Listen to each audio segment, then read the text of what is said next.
Good morning. It's Thursday, the 11th of April, and this is Govindraj Ethiraj broadcasting and streaming from Mumbai, India's financial capital. Our top stories and themes for the day. The stock markets are above 75,000 and closing in on the 5 trillion market cap figure. Gold prices rise further, so does smuggling all over. Why import duties should be cut. Seng rises over 20% to enter a technical bull market, and China's manufacturing is on an upswing. That awful Deja vu moment at Air India when unions return to flex their muscles. And why the cost of chicken could go up, and quite dramatically, and with it, your food bill.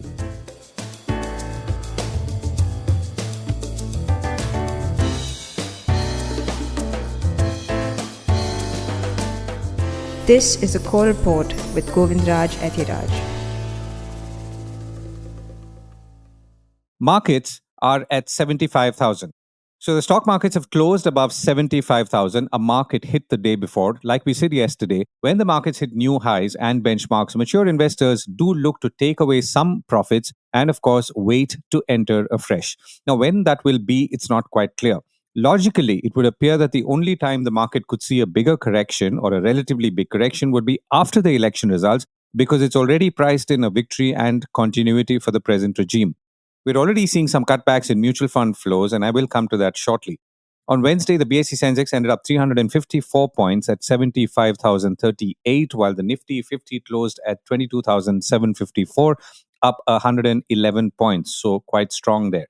The broader indices like the mid-cap and the BSE small-cap index did a little better, though only slightly.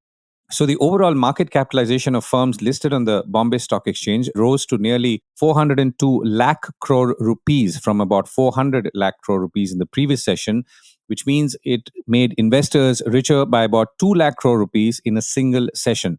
So in dollar terms, my sense is that we should be somewhere near the $4.8 trillion mark, and thus edging towards the $5 trillion mark in market capitalization. Please do not confuse this with GDP numbers. The stock markets are closed today in India, being a holiday for Eid. In the US, the consumer price index, a key inflation gauge, rose 3.5% in March. Now, this was higher than expectations and marked an acceleration for inflation. Shelter and energy costs drove the increase on that all items index at CNBC, adding that energy rose 1.1% after increasing 2.3% in February, while shelter costs were higher by 0.4% on the month and up 5.7% from a year ago. Following this report, traders pushed the first expected rate cut out to September. Remember, it was supposed to be in June, according to CME Group calculations, all reported by CNBC. Gold fever spreads across the globe. Gold is holding record highs and was little changed after closing at about $2,352 an ounce overnight. More than the specific price right now, which of course is high, do note that gold has now rallied more than 18% since mid-February. High prices and high duties are also leading to a slew of smuggling operations, including some obviously getting caught, like a consignment in Hong Kong, where authorities seized some $11 million worth of gold concealed as machine parts being shipped to Japan. Some 146 kilograms of gold had apparently been molded and camouflaged as part of 2 air compressors in the cargo of an aircraft parked in the city. India too is seeing a step up in smuggling, as is evident from newspaper reports all over. And obviously this is a reflection of those who are getting caught doing so, not the ones who are not. The common factor, of course, is high duties, which encourage smuggling anywhere in the world. And perhaps this is a good time, like before, to reduce duties on gold, as has been done. And gold coming into the country will always stay here, even if it idles in safes or steel cupboards. Central banks from China to India are buying up gold, and so are apparently more retail consumers, including in China. So the point being that even if there is no clear let-up in demand visible except thanks to higher prices, which is happening in India, there is some merit in gold being imported at lower duties. Oil prices decline somewhat.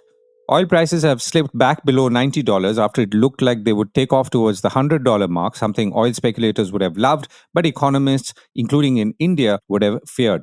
The American Petroleum Institute has reported crude inventories rose last week, with official government figures due later overnight, according to Bloomberg. Mutual funds are reporting outflows. We mentioned mutual fund flows earlier. The month of March saw inflows into open-ended equity mutual funds seeing a 16% decline, amounting to about 22,000 crore rupees as per data released by the Association of Mutual Funds of India on April 10. The total assets under management of mutual funds decreased by about 2%, amounting to about 53 lakh crore rupees compared to about 54 lakh crore rupees in February. So the amounts are not much and nor should be a cause for worry, but the turnaround in some ways I think is a good sign. Small cap mutual funds experienced an outflow of about 94 crores, again a small number, but throughout 24, that's 23-24, the financial year, this category saw inflows amounting to about 40,000 crores.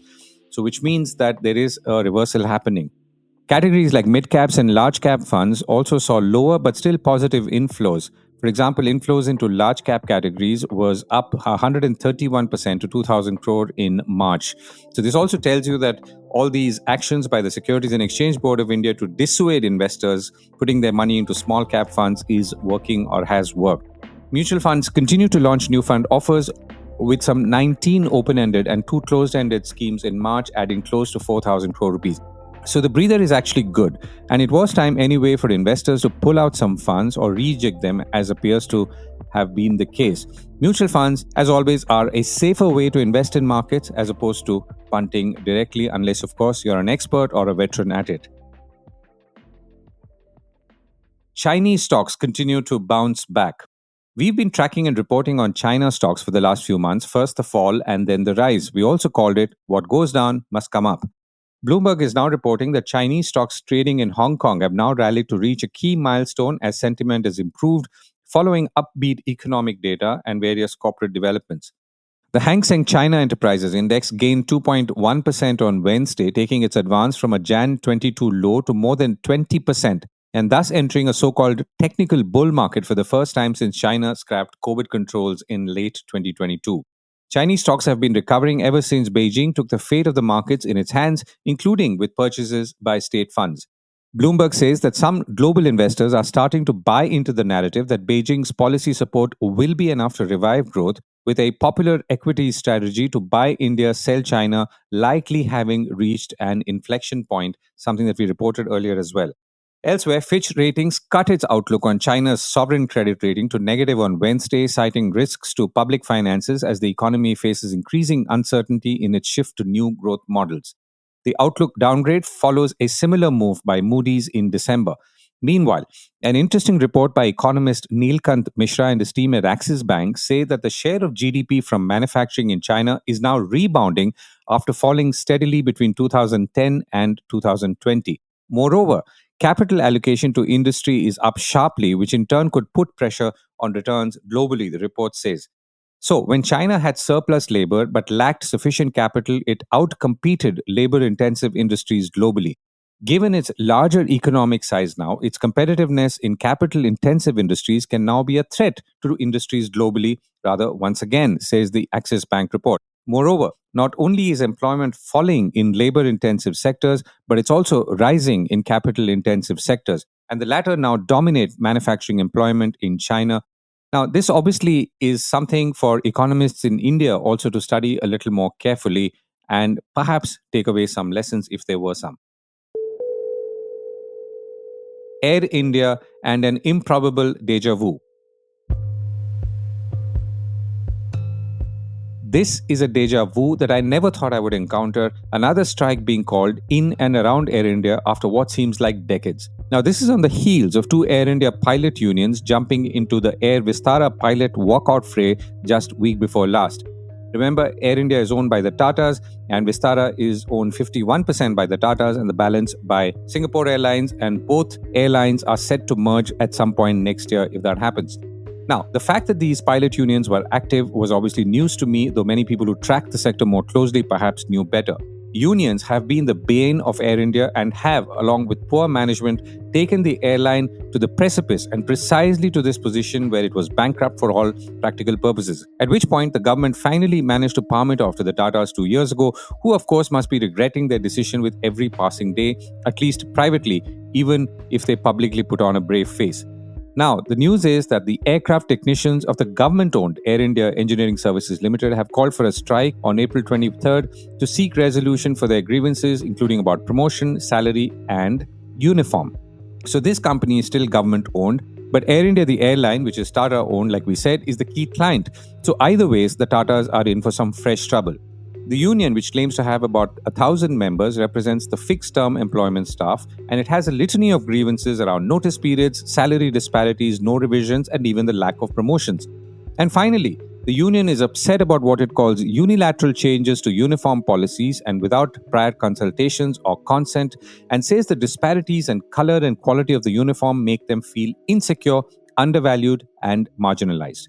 The arrival of unions on the scene is perhaps the worst possible news for Air India. What the management must do and can do and how it must respond, even if it can, is for another day. Meanwhile, here's some news of an airline where there are no unions, at least visible to me. The stock price of Interglobe Aviation, the owner of Indigo, scaled a fresh record high of April 10th. Moreover, Wednesday's gains made Indigo the world's third largest airline in terms of value or market capitalization, according to Money Control. So, the 22% rally in the last 1 month has taken the stock of Interglobe Aviation, the operator of Indigo, as we said, to over $17.5 billion, or about 146,000 crores in total value, according to Bloomberg data quoted by Money Control, which also said that Delta Air and Ryanair Holdings are the two top airlines in the world with $30 billion and $26 billion of market cap, respectively. Why India's non-veg thali prices will rise. A couple of weeks ago, rating agency CRISIL put out its monthly thali price index, or a full Indian plate meal, saying that the cost of a home-cooked vegetarian thali had increased 7% in March to about 27 rupees compared to about 25 rupees in the same month of 2023. On the other hand, a non-vegetarian thali's price decreased 7% to about 55 rupees from about 59 rupees in the same period, according to CRISIL. Now, a vegetarian thali comprises rotis, onions, tomatoes, potatoes, rice, dal, and curd, and salad. A non-vegetarian thali has the same foods but chicken or broiler instead of dal. Now, food inflation would have been higher if broiler prices rose the same way, like let's say vegetable prices did, which are now holding at about 30% inflation levels, while pulses, which are your dals, are about 19%. But broiler prices are already inching upwards and are set to shoot up further. Broiler or chicken prices are seeing their own demand and supply forces. Demand includes more young people eating in or ordering from the KFCs and McDonald's, while supply forces range from rising costs of feeds like soya meal. I reached out to Ricky Thaper, treasurer of the Poultry Federation of India, and I began by asking him if it looked like prices were set to rise further, and more importantly, why. If we talk about last month, like in the month of March, the broiler rates were between 95 rupees to 105 rupees per kg. This I am talking about live broiler egg farm.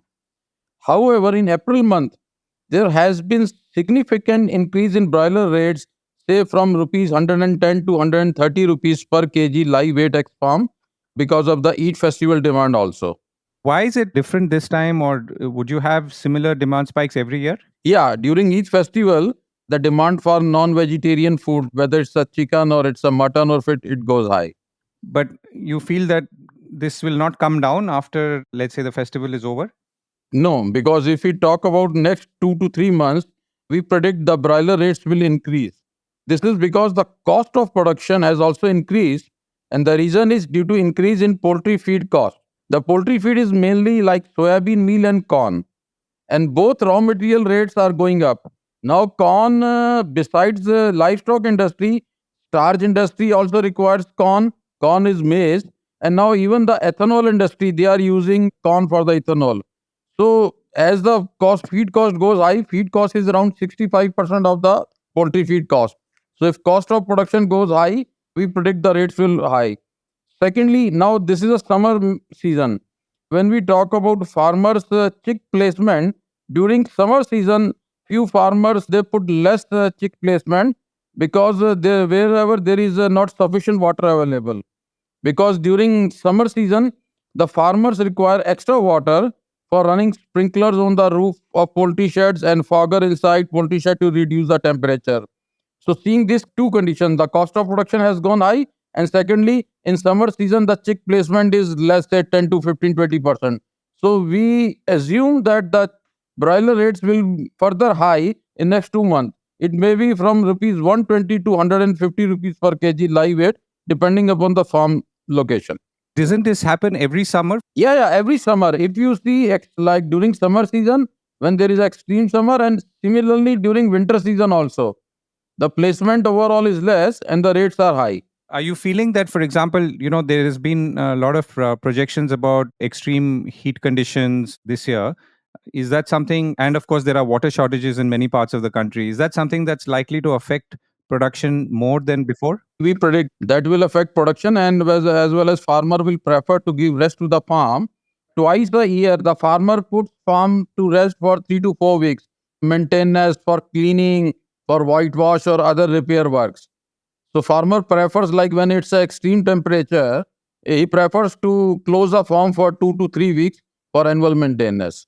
So when the farm is closed, definitely there won't be any chick placement. So when it's all demand and supply rates. So when 10 to 20% chick placement is less during extreme summer, so definitely the rates will be further high. So I'll come back to the rate in a moment. The other question I have is on demand. So, I mean, obviously more than 85% of India is non-vegetarian, but you're also seeing, as I understand, increased demand from the quick service restaurant chains like KFC or McDonald's and so on. So how is that impacting overall demand? You see, now 87% of the Indian population non-vegetarians, especially the young generation. These fast food chains like Kentucky Fried Chicken, McDonald's, Subway, they have further increased the demand of chicken, because now more and more people prefer to go to these fast food outlets. The more footfall means more demand for the chicken products. These have further helped to increase the chicken demand overall. Secondly, post-COVID, now the people are more concerned about their health and are adding more protein in their diets. Today, if we talk about cost, chicken is the cheapest source of protein when we compare the cost of chicken with mutton or fish or any other protein source. So even the online companies like Licious, Tendercut, they have further made the availability of chicken more convenient by supplying at doorstep. So these fast foods, these online apps, they have further added to the easily availability and demand of chicken.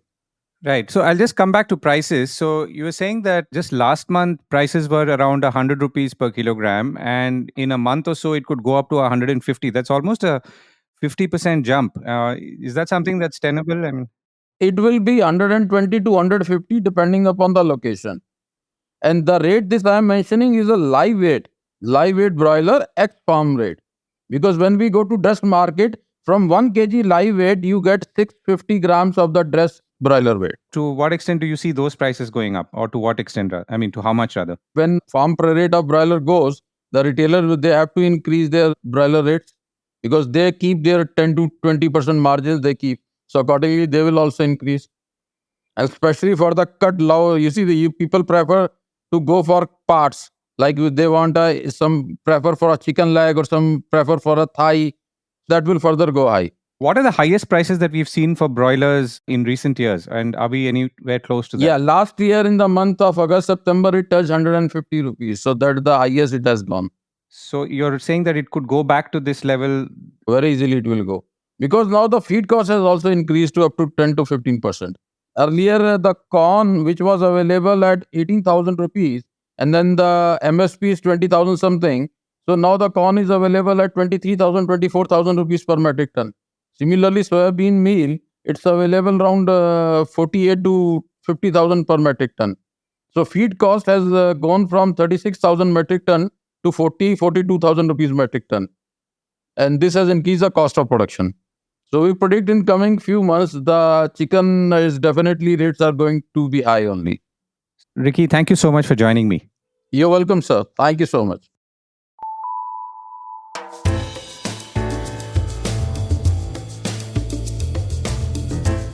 That was the Core Report with me, Govindraj Ethiraj.